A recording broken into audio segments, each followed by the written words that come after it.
इसमें वर्डप्रेस में वैरायटी आ चुकी है। सबसे इंपॉर्टेंट चीज़ है कि वर्डप्रेस को ना उन्होंने कैटेगराइज कर दिया दो चीज़ों में, इंपॉर्टेंट चीज़ों में वर्डप्रेस को। वो एक किया है थीम्स में और दूसरा किया प्लगइन्स में, ठीक है। अब थीम्स एंड प्लगइन में डिफरेंस क्या होता है? थीम्स जो होता है ना वो हमारी वर्डप्रेस का बेसिक इंटरफेस होता है, जहाँ लेआउट होता है, ठीक है, कि क्या होगा, ठीक है। और जो प्लगइन्स होती है ना वो हमारी फंक्शनैलिटी होती है, ठीक है। जितने ज़्यादा हम प्लगइन्स अटैच करते जाएंगे उतनी हमारी जो वेबसाइट है ना वो होती जाएगी, चेंज होती जाएगी। फॉर एग्जाम्पल हमने एक ही बेस थीम बनाया, अब हमें यही बेस थीम की वेबसाइट चाहिए स्टोर के लिए, और यही बेस थीम की वेबसाइट चाहिए हमें कह सकते हो आप किसी ईमेल ब्लॉगिंग के लिए चाहिए, ठीक है। थीम और इंटरफेस सेम हो गया बेस। अब हम प्लगइन्स की कनेक्टिविटी से उसी सेम वेबसाइट को कन्वर्ट कर सकते हैं स्टोर करने में, स्टोर्स के लिए, ई कॉमर्स के लिए, और उसी वेबसाइट को हम कन्वर्ट कर सकते हैं ब्लॉगिंग के लिए, ठीक है। तो ये दो चीज़ें जो है ना थीम्स एंड प्लगइन्स, इसके थ्रू क्या किया हुआ है उन्होंने, इस चीज़ के थ्रू जो है ना इसको मल्टीटास्क बना दिया वर्डप्रेस को, ठीक है। प्लगइन्स का सारा डाटा भी डेटाबेस में जाता है उसका। प्लगइन के साथ, क्योंकि फंक्शनैलिटी है और डेटाबेस एक अलग चीज़ है, कैटेगराइज किया फंक्शनैलिटी को। अगर आपने प्लगइन बनाया उसका डेटाबेस कनेक्ट नहीं की तो कोई मसला नहीं। आपने प्लगइन किसी फंक्शनैलिटी के लिए बनाया होगा ना, फॉर एग्जांपल आपने इसलिए बनाया कि आपने टेक्स्ट काउंट करना है, कितने नंबर ऑफ टेक्स्ट है, ठीक है, तो वो फंक्शनैलिटी होगी। हाँ, थीम जो होता है आपका बेसिक इंटरफेस सेम रहता है, ठीक है। पेज में जाना, डैशबोर्ड के पेज में जाना, कोई पेज ओपन करना, ऐड करना, ये हमारा ना ये हमारा ना मेन होता है वो स्ट्रक्चर, ठीक है। इसमें क्या चीज़ होती है, एक होता है टाइटल, एक होता है हमारे पास कंटेंट, ठीक है। अभी आपको नजर आ रहा होगा ये सिंपल चीज़ है, ये टेक्स्ट टाइटल है और ये कंटेंट है, इस तरह से इससे कैसे हम क्रिएट कर सकते हैं, ठीक है। इस कंटेंट के अंदर ना हम मल्टीपल ब्लॉग्स रख सकते हैं अपनी मर्जी के, मतलब एक ही पेज है, अपनी मर्जी का ब्लॉग रख के हम उसे मैनेज कर सकते हैं। वर्डप्रेस ने हर चीज़ के लिए एक और क्या नाम है, एक ही पेज, एक ही कंटेंट एडिटर दिया हुआ है। उसने आगे से डिफाइन किया हुआ है कि थीम के अंदर कैसे ये चीज़ें यूज़ होंगी, क्योंकि थीम जो होता है ना उसमें थीम जो होता है ना वो टेम्पलेट बेस्ड काम करता है, जो इंटरफेस होता है। अभी हम ना थीम के बारे में पढ़ेंगे, उसके इंटरफेस के बारे में। स्लाइड्स ओपन कर,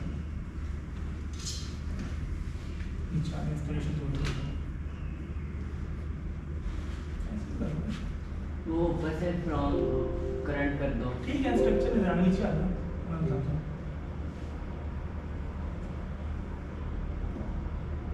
ऊपर जाना, कॉन्फ़िगर है, कॉन्फ़िग की फाइल है, ये वाली बस आप कर लो। तो बेसिकली मैं बता रहा था आप लोगों को, जब हम वर्डप्रेस इंस्टॉल करते हैं ना तो हमारी wp config की फाइल हो जाती है ना, सैम्पल फाइल वो कन्वर्ट हो जाती है wp config की, जैसे कि जैन बता रहा था। उसके अंदर हमारे डाटाबेस की क्रेडेंशियल आ जाती हैं सारे के सारे। उसके अंदर हमारा डिबग मोड होता है ऑन ऑफ, जो मोस्टली हम ऑफ रखते हैं, ठीक है। तो इस तरह की सब चीज़ें आ जाती हैं। उसमें एक HTXS की फाइल होती है, .htxs की, जिसमें कॉन्फ़िगरेशन हुई होती है, सर्वर कॉन्फ़िगरेशन, तो परमालिंक्स की, ये दो चीज़ें इंपॉर्टेंट होती हैं। और एक wp कंटेंट का फोल्डर हमारे लिए इंपॉर्टेंट होता है, जिसके अंदर हमारे पास प्लगइन, थीम्स और अपलोड्स के फोल्डर होते हैं, और उसी के अंदर हमें काम करना होता है, ठीक है। आगे बढ़ो, ये कुछ चीज़ें होती हैं, ये पेजेस होती हैं, और डिफॉल्ट में जो मैं डैशबोर्ड दिखा रहा था वही सब दिखा रहा है, ठीक है। मैंने जो आप लोगों को बताया है कि थीम्स होती हैं और प्लगइन्स होते हैं, और ये जो कौन सी होती है वो होता है एडिटर होता है हमारा ना वर्डप्रेस में, हमारा कोड लिखने के लिए हमको दिखाया था, एडिटर होता है वो ब्लॉक सारे से, ठीक है। But you see is but you get, ये एडिटर होता है, ठीक है, जावास्क्रिप्ट का एडिटर टाइनी, तो ये हम वर्डप्रेस यूज़ करते हैं अपने लिए ना, इजीली कोड लिखने के लिए, HTML लिखने के लिए, ठीक है। हाँ, ये इंपॉर्टेंट चीज़ है, बड़ा वो ऊपर से करंट स्लाइड कर दो, लेफ्ट साइड पे है। अच्छा, अभी हम पढ़ते हैं थीम इंटरफेस के बारे में। आपको आइडिया हो गया क्योंकि थीम के बारे में जो मैंने बताया था, बेसिक इंटरफेस होता है। आप लोगों ने क्या किया, वर्डप्रेस इंस्टॉल कर ली, अब आपने अपना वर्डप्रेस थीम बनाने लगे, ठीक है। थीम बनाने के लिए दो फाइल सबसे इंपॉर्टेंट होती हैं, उनके बगैर थीम नहीं बनता। वो होती है आपकी style.css और index.php। एक फोल्डर बनाया आपने थीम के फोल्डर के अंदर, वहाँ पे आपने लिखी index.php एंड style.css, ये दो फाइल आपने बनाई तो आपका थीम बन गया, ठीक है। और style.css में आपकी हेडर होता है, कमेंटेड कोड होता है, जिसमें आपको डिफाइन करना होता है थीम का नेम क्या है और सब चीज़ें क्या होती हैं, ठीक है। वो मैं दिखाता हूँ तो आपको समझ आएगी, ठीक है। तो ये दो फाइल रिकॉर्ड होती है, और ये बेसिक रिक्वायर्ड फाइल होती है किसी भी थीम को बनाने के लिए, ठीक है। उसके बाद क्या होता है, वर्डप्रेस आपको हायरार्की प्रोवाइड करता है, टेम्पलेट्स की हायरार्की। उसको वर्डप्रेस को कैसे पता कि आपने वो वहाँ पे पेज बनाया है, तो वो पेज में आपने अपने नाम पे एक पेज बना दिया डेमो। वर्डप्रेस को कैसे पता कि ये डेमो कहाँ चलाना है, कैसे चलाना है, ठीक है, वर्डप्रेस को तो आइडिया नहीं है। उसके लिए उसने टेम्पलेट हायरार्की बनाई हुई है, जिसको देखकर वो डिसाइड करता है कि कौन सी वाली फाइल चलनी है मेरे पास, थीम की कौन सी वाली फाइल चलनी है, ठीक है। फर्स्ट ऑफ ऑल देखते हैं, अगर आपके प्रोजेक्ट में कुछ भी नहीं ना पड़ा हुआ, कुछ भी नहीं पड़ा हुआ, तो आपकी index.php चलेगी, ठीक है, कुछ भी नहीं पड़ा हुआ आपकी index.php चलेगी, ठीक है। अब फॉर एग्जांपल आपकी जो फाइल है ना, उसके अंदर आपने रख दिया front page.php, ये भी एक फाइल का नाम है, हायरार्की है, front page.php रख दी, तो क्या होगा, वर्डप्रेस सबसे पहले आपके front page.php को चलाएगा, ठीक है। index.php हो गया, front page.php हो गया, उसको चलाएगा। उसके बाद ये इसकी बेसिक मेन फाइल्स होगी, ठीक है। अब होम में ही उसकी 3-4 फाइल्स होती हैं, ठीक है। अब वर्डप्रेस में ना एक ऑप्शन होती है, क्योंकि ब्लॉगिंग है ना, तो उसमें एक ऑप्शन होती है कि आपने अपनी वेबसाइट के स्टार्ट में लेटेस्ट ब्लॉग्स दिखा देने हैं, या आपने कोई अपना डिज़ाइन बनाना है, अपनी कोई चीज़ बनानी है, ठीक है। तो उसमें क्या होता है कि अगर आप जो है वो अपना वो डिज़ाइन ओपन करते हैं ना, अपना लेटेस्ट पोस्ट वाला दिखाना शुरू करते हैं ना, तो वर्डप्रेस जाएगा, जाके देखिएगा यार अच्छा home.php पड़ी हुई है इसके अंदर, या ठीक है, अगर उसको home.php मिल गई है ना, तो वो उसी फाइल को चला देगा, वो index.php को हाथ में लगाएगा। मेरा पॉइंट समझ रहे हैं?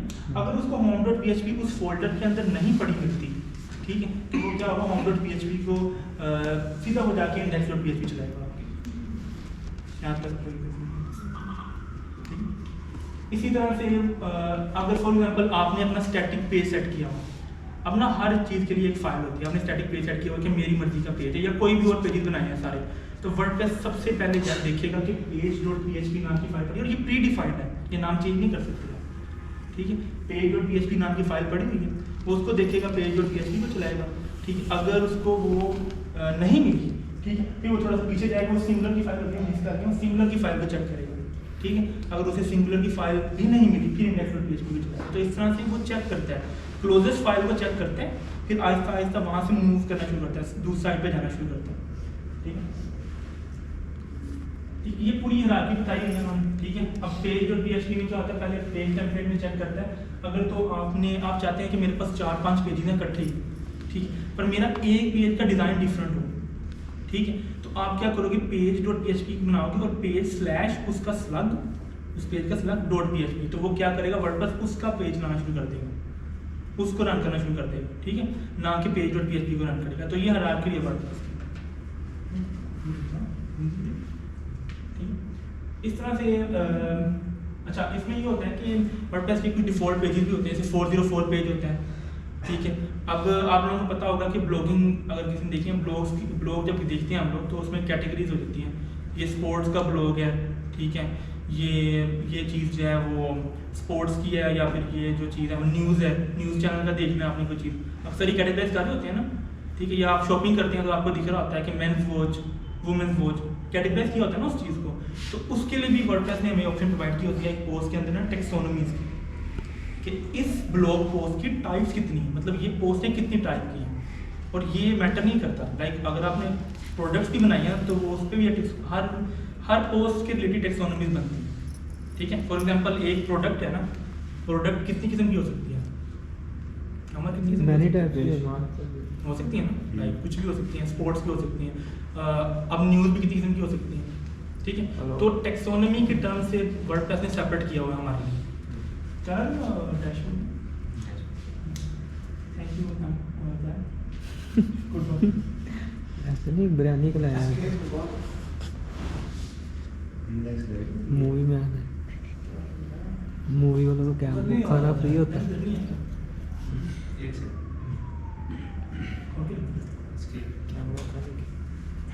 ये अपना ही है,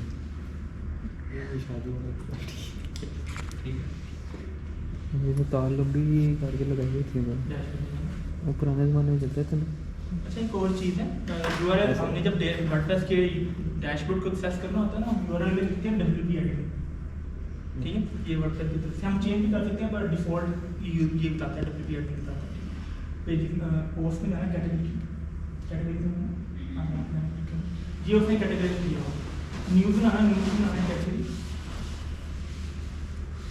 मुझे हम काम करते हैं, करते सही नहीं होगा। ये न्यूज़ क्या पोस्ट में है ना, पोस्ट में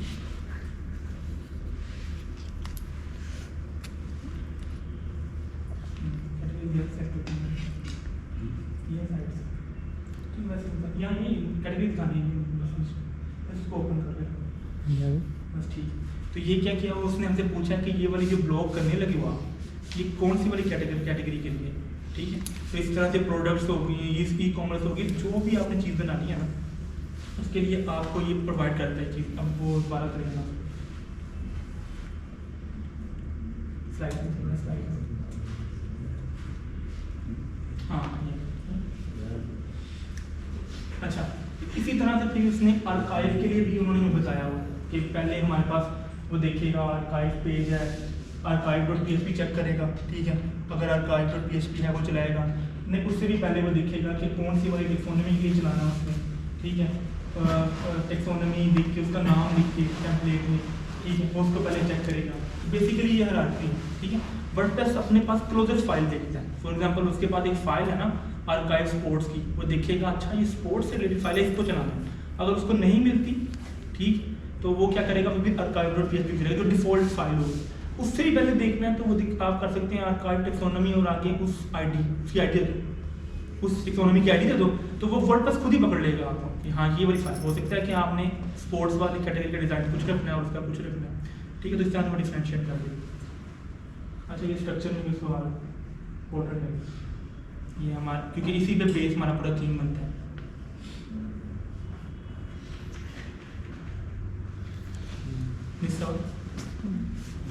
बेसिकली वर्डप्रेस में ना हमारे पास टेम्पलेट्स बनी होती हैं, ठीक है, और उसमें हमारा जो जितना भी डाटा वो आ रहा होता है वो डीबी से आ रहा होता है। तो क्या होता है, हम जेनेरिक कोड रखते हैं चीज़ों को, ठीक है, और वो चीज़ें मतलब उसी तरह रेंडर हो रही होती हैं डीबी से। ये बेसिकली वर्डप्रेस की फॉर्मेटिंग है। डीबी से ही हमारा डाटा आ रहा होता है और डीबी में ही हम डाटा सेव कर रहे होते हैं और उसे रेंडर करवा रहे होते हैं। वर्डप्रेस में मोस्टली टेम्पलेट उसने अपने पास समझे होंगे, जैसे कि अगर search.php है ना तो वर्डप्रेस को पता है कि जितनी भी सर्च होगी ना उसका डाटा आएगा इस फाइल के अंदर। डेफिनेटली आप उसको ओवरराइट कर सकते हैं, अपनी चीज़ें लिख सकते हैं, पर अभी हम पहुंचे नहीं, हम तो डिफॉल्ट बता रहे हैं बेसिक में क्या, ठीक है, बेसिक बता रहे हैं।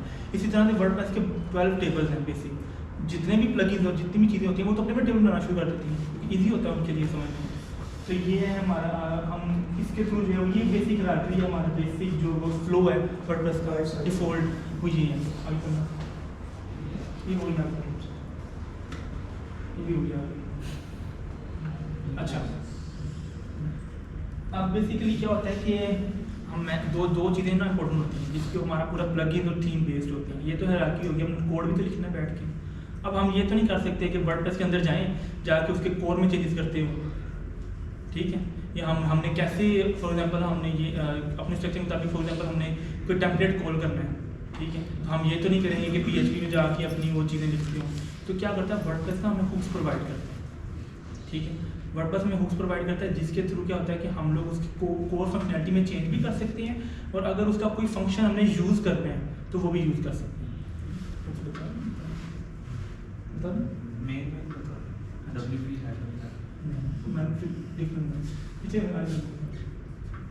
तो क्या होता है कि वर्डप्रेस में ना दो तरह के हुक्स होती हैं, एक होती हैं एक्शन हुक्स और एक फिल्टर हुक्स। अब फॉर एग्जांपल हम लोग प्री डिफ़ॉल्ट कोई भी स्ट्रक्चर फंक्शन यूज़ कर रहे हैं वर्डप्रेस का ना, ठीक है। फॉर एग्जांपल हमने कंटेंट फैच करना है तो हम लिख रहे हैं गेट कंटेंट। वर्डप्रेस की अपनी फंक्शंस होती हैं, अपनी चीज़ें होती हैं सारी, ठीक है। इस PHP की तरह या कोई भी और देख लो लारावेल में होती होंगी कोई अपनी होती है, ठीक है, प्री डिफाइंड। तो क्या होता है कि वो अपने फंक्शंस होते हैं, अब यूज़ कर रहे हैं हम कॉल कर रहे हैं, ठीक है। अब हम चाहते हैं कि इन मिडल ना वो फंक्शन जो है ना उसमें हमको चेंज कर दें। अब हम ये तो नहीं कर सकते कि हम वर्डप्रेस के पास जाएँ उधर कोर में जाएँ वहाँ जाके चेंजेस करते फिरें बैठ के, क्योंकि ये तो अच्छी प्रैक्टिस भी नहीं होना, ये करना चाहिए। तो वर्डप्रेस क्या कहता है हमें फिल्टर हुक प्रोवाइड करता है। फिल्टर हुक क्या करती है, वो जो रिटर्न हो रहा होता है ना डाटा हमारा, जिस टाइम में रिटर्न हो रहा होता है डाटा, हम उस टाइम में उसमें कुछ इन्हांसमेंट कर सकते हैं, ठीक है। लाइक ये है कि कॉल बैक फिल्टर लगा हुआ, फॉर एग्जांपल एक कंटेंट रिटर्न कर रहे हैं हमें, ठीक है। तो हम कहना चाह रहे हैं कि वो जो कंटेंट रिटर्न हो रहा है ना वो पास होके रिटर्न हो, ठीक है। या हमारे पास जो कोई हमें इतने नंबर ऑफ पेजेस शो करवाने हैं तो वो 5 की जगह 6 होके शो होंगे, वर्डप्रेस बाय डिफॉल्ट 6 शो कर रहा है, हमने उसको चेंज करना है। तो फिल्टर वो क्या करता है, जो रिटर्न डाटा होता है ना वर्डप्रेस का, उसको चेंज कर देता है। ठीक, और एक्शन हुक क्या होती है कि वर्डप्रेस के वो बने बनाए एक्शन अगर हमने एग्जीक्यूट करने हैं, जब हम थीम लिखते हैं ना तो हम सब चीज़ें हुक्स में रैप करते हैं। ठीक है, हम पहले लिखते हैं बिफोर थीम इंस्टॉलेशन, जो चीज़ें हमें ये हुक ये एक्शन करता है बिफोर थीम इंस्टॉलेशन हमें क्या क्या चीज़ें चाहिए। फॉर एग्जांपल हमें बिफोर थीम इंस्टॉलेशन हमें 4-5 टेबल्स और चाहिए। ठीक है, उसके बाद हम ये लिखते हैं कि हमें हमारे वेबसाइट, अब इसमें ये नहीं होता कि हम HTML में जाके CSS लिखते हैं, सारी अपनी लिंक्स देने होते हैं, जो जावास्क्रिप्ट के लिंक देने होते हैं, CSS के लिंक देने होते हैं, हम जाके HTML के अंदर नहीं लिख देते। क्या होती है, वर्डप्रेस अपनी हुक प्रोवाइड करता है, उसके अंदर जाओ, जाके उसके डिफाइंड के मेथड्स के मुताबिक अपनी स्क्रिप्ट्स को इंक्लूड करवाओ, और फिर ही, क्योंकि उसकी अपनी भी तो चीज़ें आ रही होती हैं बीच में, इंटरफेस उसका अपना भी आ रहा होता है, तो फिर क्या होता है कि वो हमें हुक्स प्रोवाइड करता है, उन हुक्स में जाकर हम लोग जब अपना लिखते हैं, स्क्रिप्ट फाइल लिखते हैं, तो वो क्या करता है, वो एक्शन एग्जीक्यूट करता है। तो इन दोनों में ये डिफरेंस है। इंस्टॉलेशन के बाद हम नया टेबल ऐड नहीं कर सकते। इंस्टॉलेशन के बाद हम हर चीज़ कर सकते हैं। मैं इंस्टॉलेशन वर्डप्रेस की इंस्टॉलेशन अलग गया, थीम्स की इंस्टॉलेशन अलग गया, और प्लगइन की इंस्टॉलेशन अलग गया। वर्डप्रेस इंस्टॉल हो गया, अब जाना है थीम में, जाए को भी समझा दो, डैशबोर्ड में जाना, थीम में जाना, थीम में एडिटर में जाना, ये थीम कोई ऐड नहीं करना, ऐड ये हमारे पास मल्टीपल थीम्स आ जाते हैं बनने बनाए या हमने खुद बनाना। ठीक है, तो हम जब इसको इंस्टॉल करते हैं ना, डेफिनेटली इसको इंस्टॉल करते हैं और एक्टिव करते हैं, तो थीम्स वर्डप्रेस ने हमें हुक्स प्रोवाइड की होती है। ठीक है, वाइल इंस्टॉलिंग, जैसे कि ठीक है, जैसे जावास्क्रिप्ट में नहीं होता आफ्टर लोड। ठीक है, इस तरह से उसने हुक्स प्रोवाइड की होती हैं। कोई भी चीज़ हम वर्डप्रेस में ऐसे ही लिख देते हैं पकड़ तो कर। वही कह रहा हूँ कि ये जो टेबल है वो किस इंस्टॉलेशन से पहले ऐड करते हैं? कौन से टेबल? अच्छा तो फिर कर रहे हैं। एक्स्ट्रा टेबल बनाना है ना, वो थोड़ा सा मैं प्लगइन में जाके बता दूंगा आपको। ठीक है, ठीक है, अभी वो थीम पे रहते हैं हम, ये उसका समझ आ गया ना, ये इंटरफेस समझ आ गया कि इंटरफेस कैसे बनता है। ठीक है, अब आती है प्लगइन की बात, प्लगइन की फंक्शनैलिटी की बात। ठीक है, अब प्लगइन क्या होता है कि प्लगइन का फोल्डर होता है, उसमें भी हम यही करते हैं, प्लगइन के फोल्डर में अपने नाम का कोई प्लगइन बनाना है तो बनाते हैं जाके, और जाके उसमें वो हेडर वगैरह इंक्लूड करते हैं, हमारा प्लगइन बन जाता है। ठीक है, अब आप 12 टेबल्स में मोस्टली हम कवर कर लेते हैं, क्योंकि की पेयर है ना, की दी हुई है, पोस्ट टाइप की दी हुई है, और उसमें अगर हमें कोई मेटा एक्स्ट्रा फील्ड चाहिए ना, अगर हमें पोस्ट के लिए भी वर्डप्रेस ने वो भी डिफाइन किया हुआ है की वैल्यू के तौर पर। मतलब एक ही पोस्ट को आप 1000 फील्ड दे सकते हो, जैसे उसमें होता नहीं है मॉडल में जावास्क्रिप्ट में की वैल्यू होती है ना, इस तरह से वर्डप्रेस भी हमें एक्स्ट्रा फील्ड के लिए इस तरह के टेबल्स देती है खुद। ये 12 टेबल के अंदर उसने इंक्लूड करवाया हुआ है। पर अगर आप बहुत बड़े प्लगइन में जाओ जिन्होंने अपने टेबल इंक्लूड किए होते हैं, ठीक है, तो वो क्या होता है कि वो वाइल इंस्टॉलिंग हुक्स होती हैं इसकी, प्लगइन्स की वाइल एक्टिवेटिंग हुक होती हैं, तो वो एक्टिवेटिंग के टाइम जो होता है ना, वो टेबल बना देती है पकड़ के, पूरा टेबल इंक्लूड हो जाता है। अगर आप चाहते हो डीएक्टिवेटिंग के टाइम वो डिलीट भी हो जाए, तो क्या होता है कि वो भी हुक दी हुई है हमने। ठीक है, तो वो क्या होता है, डीएक्टिवेटिंग के टाइम वो डिलीट भी हो जाती है। अब अभी असल वर्डप्रेस में सबसे इंपॉर्टेंट चीज़ होती है कि जो हमारा एडिटर होता है ना, एडिटर जिसकी बेस पर हमारा इस वक्त पूरा पोर्शन चल रहा है, वो क्या होता है, वो कंटेंट होता है बेसिकली। उस कंटेंट में ना वर्डप्रेस ने हमें एक टर्म दी है शॉर्ट कोड की, शॉर्ट कोड की एक टर्म दी है। ठीक है, उसमें क्या होता है कि हम एक जंक ऑफ कोड प्रोवाइड कर देते हैं, या शॉर्ट कोड लिख के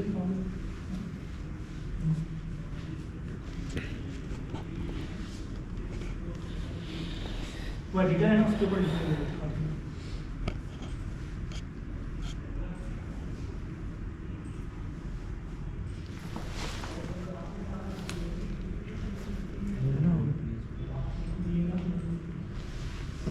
वो एडिटर नहीं, एडिटर जो होता है वर्डप्रेस का पेज है, उसमें शॉर्ट कोड फिर साइन दी और कोडिंग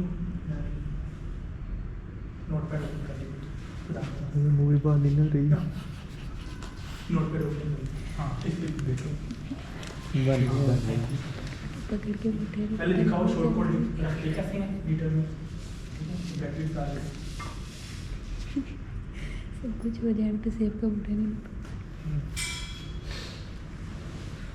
बस ऐसे है ना, अब जैसे रखते हैं नीचे वो ब्रैकेट में डाल दो एडिटर के अंदर। नहीं नहीं जब लाइट सही होगी तो फिर वो होगी। अब ये क्या होता है कि वर्डप्रेस ने हमें टर्म प्रोवाइड की होती है शॉर्ट कोड की। अब क्या होता है कि हमारे पास अब बारी आती है हमारी कंटेंट की। वो एडिटर मैंने आप लोगों को बताया था, उस एडिटर के अंदर हम पूरी HTML लिख सकते हैं, ठीक है। हम जो मर्जी हमारा कोड लिख सकते हैं, वो एग्जीक्यूट हो जाएगा। अब वर्डप्रेस से हमें दिए एक शॉर्ट कोड की ऑप्शन। शॉर्ट कोड ये ना बिहेवियर ऐसे बिहेवियर जैसे एक फंक्शन है, ठीक है। हम उस HTML को एडिटर के अंदर इसको रख देंगे ना, तो जहाँ पे ये कॉल हुआ होगा ना, वर्डप्रेस ऑटोमेटिकली वहाँ से उठा के जो भी हमारी फंक्शनैलिटी एग्जीक्यूट कर देगा। फॉर एग्जांपल इस मैंने पीछे इसके अगेंस्ट अपना कोड रखा हुआ है ना, HTML रखी हुई है, तो जैसे ही हम इस एडिटर को इस छोटे से कोड को रखेंगे ना नेम के साथ वहाँ पे उस एडिटर के अंदर, तो वर्डप्रेस खुद ही जाएगा function.php जहाँ पे भी आपने एग्जीक्यूट करवाया होगा ना हुक के अंदर, ऐड शॉर्ट कोड की हुक होती है, उसके अंदर जहाँ भी लिखा होगा वो उस पोर्शन ऑफ HTML को उठा के ला के रख देगा। अब हमारे जितने भी बड़े बड़े वो यूज़ हो रहे हैं, पेज बिल्डर्स यूज़ हो रहे हैं, जिनकी वजह से एक नॉन IT पर्सन अपना बना रहा है, खुद वेबसाइट बना रहा है, जरूरत नहीं पड़ रही उसको, ठीक है। वो सारे के सारे बेस हैं शॉर्ट कोड्स के ऊपर। क्यों?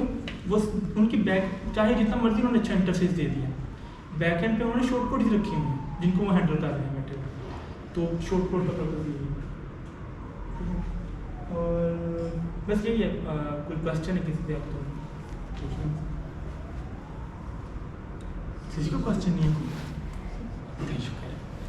जब हमें कोई प्रोजेक्ट मिलता है यार, बनाया कोई प्रोजेक्ट मिल गया वर्डप्रेस में हमें, अगर हमने उसमें कोई कोड फाइंड करना है या फाइल फाइंड करनी है हमने उसमें कि स्ट्रक्चर आ कहाँ से रहा है, तो उसका इजी वे क्या होगा? स्ट्रक्चर आ कहाँ से रहा है? टेम्पलेट ERP से पता चलेगा। अच्छा, फॉर एग्जांपल हाँ, बहुत अच्छी बात की हमने, ठीक। आपको पहले तो बताना चाहिए कि आपका करंट फाइल कौन सी है। आपको तो यही नहीं, फॉर एग्जांपल आप देखोगे अच्छा ये तो सर्च की फाइल है, ठीक है, ये पोस्ट की फाइल है single.php, ये पेज की फाइल है, ठीक है। तो आप क्या करोगे, आहिस्ता आहिस्ता उस तक पहुँचते जाओगे, आपको पता चल जाएगा हाँ page.php के अंदर ये फाइल है। अब page.php के अंदर जाओगे आपको वहाँ शॉर्ट कोड्स पड़े हुए मिलेंगे, आपको कि हाँ शॉर्ट कोड है तो ये किसी न किसी इस शॉर्ट कोड वाले कोड में जाना चाहिए मुझे। आप फिर वहाँ से अपना शॉर्ट कोड देखोगे और शॉर्ट कोड के अंदर चले जाओगे। अब एक और चीज़ होती है कि मोस्टली जो वर्डप्रेस की मार्केट होती है ना, उसमें हम बने बने थीम्स लेते हैं, बड़ी बड़ी चीज़ों को ना एडिट करते हैं, ठीक। तो क्या होता है कि कुछ टाइम के बाद वो अपडेट देते हैं और सब कुछ रिमूव हो सकता है। तो वर्डप्रेस क्या होता है, हमें चाइल्ड थीम की भी ऑप्शन देता है। चाइल्ड थीम क्या होता है कि हमारा एक थीम बन गया, मेन थीम बन चुके हैं, इंटरफेस मेन बना हुआ है, वो वैसे का वैसा ही रहेगा, ठीक है। अगर हमने उसको ओवरराइट करना है ना, तो हम क्या करेंगे, उसका एक चाइल्ड वर्जन बनाएंगे, ठीक है, उसके साथ उसको कनेक्ट करेंगे, उसके नाम एड्रेस वगैरह से उसको कनेक्ट करेंगे, तो जो भी चीज़ उसमें कोड लिखेंगे ना, हम उसकी फाइल्स को ओवरराइट कर सकते हैं। लाइक page.php पेरेंट में लिखी हुई है, page.php चाइल्ड में लिखी हुई है, तो पहले page.php वर्डप्रेस चाइल्ड वाली चलाएगा, वो कोड वहीं का वहीं रह जाएगा। 2 दिन बाद अगर अपडेट आती भी है तो मेन पर जो चीज़ है वो अपडेट होगी, ना कि चाइल्ड वाली फर्क पड़ेगा, ठीक। चार्ट वाले न्यू फंक्शन वैसे ही वैसे। लेकिन ये भी होना चाहिए कि जिसने थीम बनाया उसने उस तरह से बनाया है कि आपको एक्सेस मिल रही है। अगर उसने किसी हुक में डाला ही नहीं है, सीधे फाइल बनाई हुई है बैठ के, ठीक है, या इस तरह की ऑप्शन नहीं दी कि हम ओवर ऐड कर सकें, ठीक है, तो वो क्या होता है कि फिर हमें पूरा कोड ही लेके आना पड़ेगा और ओवर ऐडिंग मुश्किल हो जाएगी। लाइक कुछ प्लगइन्स होते हैं, वो हम जिसमें प्लगइन्स होते हैं उनमें फंक्शनैलिटी होती है, तो वो क्या करते हैं कि हमें एक्सेस देते हैं। जैसे कि वूकॉमर्स होता है, स्टोरिंग के लिए सबसे बड़ा जो है ना, वैसे वूकॉमर्स पे एक अलग लेक्चर भी करेंगे, पर वूकॉमर्स क्या होता है, बहुत बड़ा एक ई-कॉमर्स से रिलेटेड प्लगइन है हमारा, ठीक है। वो क्या करता है, वो हमें ऑप्शन देता है कि मेरा प्लगइन तो इंस्टॉल किया ही किया आप लोगों ने, आप क्या करो कि इसमें से अगर आपने मेरी किसी फाइल को ओवरराइट करना है तो उठा के अपने थीम में रख लो या प्लगइन में रख लो अपनी, ठीक है। उसका कोड वैसे का वैसा रहेगा, 4 दिन में अपडेट आएगी वैसा का वैसा रहेगा, पर बाद में जो हमारे वाला कोड होगा वो भी ओवरराइट नहीं होगा। तो फिर उसे अपडेट करना पड़ेगा हमें, जो हम चाइल्ड बनाएंगे उसका? दिल न कर लो, नहीं, ज़रूरी तो नहीं ना उसे फिर। अगर आपने ओवरराइट किया किसी चीज़ को तो जरूरत नहीं है आपको। ठीक। पीछे देखो क्वेश्चन, इसी बैठी ये जो आप प्लगइन और थीम्स का ये सारी डाटाबेस से सेव हो रही है, मतलब पता क्या कहाँ से हो रही होती है? पता क्या, ये इंटरफेस है, थीम इंटरफेस है। अब ये फ्रंट इंटरफेस बात कर रहे हैं, लाइक एक प्लगइन आपने बनाया, जिस तरह कि मैंने बताया था हमको, एक उन्होंने आपने प्लगइन बनाया है जिसमें कि आपने सिर्फ स्ट्रिंग कन्वर्ट करनी है, फंक्शन उठाओ कॉल करो, प्लगइन ऐसे भी चले। एक आपने प्लगइन बनाया जिसमें कैलकुलेटर है, आपका डाटा सेव होता है, ठीक है। आपने क्या करोगे, उस प्लगइन के लिए आप डाटाबेस से कनेक्ट करोगे MySQL से पहले, ठीक है। आप हो सकता है कि वर्डप्रेस के डिफॉल्ट टेबल भी यूज़ करो, आपको नहीं, आपने कहा मेरा अपना टेबल बनना है, बनाना है मैंने अपना, तो वर्डप्रेस उसके लिए भी हमें प्रोवाइड करता है, अपने वो कनेक्शन प्रोवाइड करता है, अपना कोड की लाइब्रेरी प्रोवाइड करता है, जिससे हम हमारे पास ऑलरेडी कनेक्टेड होता है, तो हम क्या कहते हैं अपने टेबल भी लिख लेते हैं नहीं, ठीक है। तो प्लगइन को एज अ फंक्शनैलिटी लो, फंक्शनैलिटी डेटाबेस से भी कनेक्ट हो सकती है और नहीं भी कनेक्ट हो सकती है, मर्जी है इसकी। यहाँ पे जैसे नहीं ये प्रीफिक्स रखी थी डेमो की, अगर हम मैं कोई न्यू टेबल बनाऊंगा मुझे लाजमी ये प्रीफिक्स यूज करनी पड़ेगी इस प्रोजेक्ट में। जो भी नया टेबल बनाओगे ना, जो नया टेबल बनाओगे आप, ठीक है, उसमें ये होता है कि आप जब इंसर्ट टेबल करते हो ना, तो मोस्टली आपकी प्रैक्टिस यही होती है कि आप नया टेबल बनाओ, उस पर प्रीफिक्स रखो ये वाला, ठीक है, क्योंकि वो फिर अगर आप चेंज करोगे तो बाद में आपको कॉलिंग के लिए भी याद रखना चाहिए कि ये टेबल मैंने यूज़ किया हुआ, ठीक है। नहीं ये चेंज कर सकते हैं, चेंज कर सकते हैं। कॉन्सेप्ट होता है कि अक्सर क्या होता है कि वर्डप्रेस में आगे चले जाने के बाद वो आपके लेक्चर में रेडी नहीं किया मैंने अभी, पर वो क्या होता है कि वर्डप्रेस में ना मल्टी साइट का कॉन्सेप्ट आ जाता है, इस तरह से और कॉन्सेप्ट भी आ जाते हैं, कुछ बहुत इन्हांस किस्म के टेबल भी आ जाते हैं, जो कि इसके डिफ़ॉल्ट टेबल से अपना स्ट्रक्चर डिफरेंट कर लेते हैं, प्रीफिक्स को डिफरेंट कर लेते हैं, समझ, या मल्टी में आ जाता है वो, तो इस तरह से वो सेपरेट रहता है। सवाल है अच्छा वैसे ना तो ये जो आपने फाइल्स का स्ट्रक्चर बताया कि ये इंडेक्स की फाइल और एफईपी फाइल, ये मतलब बिल्ट इन होता है अपना हाँ, ये बिल्डिंग होता है, ये आप चेंज आप ये नहीं कर सकते कि पेज का नाम कुछ और रखो, नहीं मतलब उसको पता होता है कि इस फाइल में जाना है, उसके बाद क्लोज वर्डप्रेस की वो स्ट्रक्चर इस तरह से बना हुआ है, वर्डप्रेस ने समझा इस तरह से इंटरफेस डिफाइन इस तरह से किया हुआ है कि उसको ये चीज़ है समझ इस तरह से आती है। आपने यहाँ चेंज करना है ना, आपने page.php को नहीं बनाना, आप पता है क्या वर्डप्रेस इतना सिंपल नहीं है जितना मैंने बताया ठीक है। अब ये है कि page.php आपने यूज़ करी, अब उसमें टेम्पलेट्स भी आ जाते हैं, एक page.php की भी 1000 टेम्पलेट्स बना दिया अपनी मर्जी से, और इंटरफेस के थ्रू जो है वो आप उसको चेंज भी कर सकते हो। ये चीज़ें समझने के बाद आपने ये नहीं समझना कि अब आप वर्डप्रेस कर लेंगे कि भाई ये ये बेसिक है, ठीक है, आपने उसको एक्सटेंड करना है तो बहुत सी चीज़ें आ जाती हैं। page.php के आप 1000 टेम्पलेट्स बना सकते हो बैठ के, ठीक है। page.php के अंदर आप फॉर एग्जाम्पल एक page.php है उसको डिवाइड कर लो क्लासेस के साथ अलग अलग फंक्शन, ये क्या बेसिक जो होती है ना स्ट्रक्चर है इस वर्डप्रेस का, इसके थ्रू आप कुछ भी कर सकते हो, कोई भी चीज़ कर सकते हो। Any question? या सारों को समझ आ गई है, या सारे सो रहे थे नहीं उसमें घबरा गया ना कि इजी नहीं है खत्म शुरू। मोस्टली जो इशू होता है ना वो ये होता है कि वर्डप्रेस में आपने कोई फाइल फाइंड आउट करनी है, उसमें होता है यानी कि एक पेज बना हुआ है, वो कैटेगरी के अंदर कुछ है और वो पेज शो हो रहा है, हमें शो तो हो रहा है, लेकिन हमने उसमें चेंजेस करने हैं, हमें ये नहीं पता होता कि इसकी फाइल कहाँ पे होगी। हम कोशिश करते हैं कि उसका कोई सिंटैक्स या कुछ चीज़ पकड़ के उसको सर्च करें, लेकिन वो चूँकि वो कंटेंट से रिलेटेड होती है, कोड से रिलेटेड होती नहीं है, तो अभी हमें नहीं मिलती। तो बेस्ट प्रैक्टिस क्या होगी, अगर हमें टेम्पलेट हियरार्की का इतना आइडिया नहीं है कि ये कहाँ से चीज़ आ सकती है, जैसे इसका भी क्वेश्चन था, तो उस चीज़ की बेस्ट प्रैक्टिस क्या होगी कि हम उसे कैसे फाइंड आउट करें? पहली बात है कि हायरार्की का आपको आइडिया होना चाहिए, ठीक है, ठीक है। अगर आपको आइडिया नहीं है कि ये चीज़ आ कहाँ से रही है, ठीक है, और आपको समझ नहीं आ रही, ठीक है, तो आप माशाल्लाह सब लाइव इंस्टॉल करें, उसमें कंट्रोल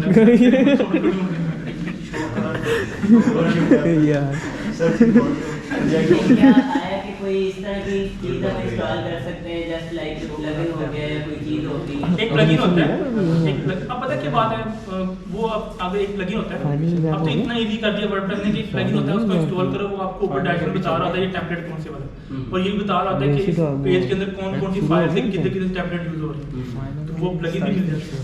क्योंकि हमने अभी बेसिक स्ट्रक्चर के बारे में बात की थी, तो प्लगइन तो बहुत है। शो करंट टेम्पलेट डेशबोर्ड तो बन गई होगी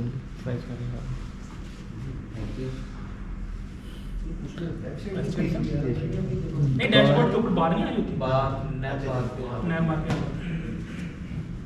थैंक यू। Thank you. हमें इसे ये सीधा सुबलाइम होना चाहिए।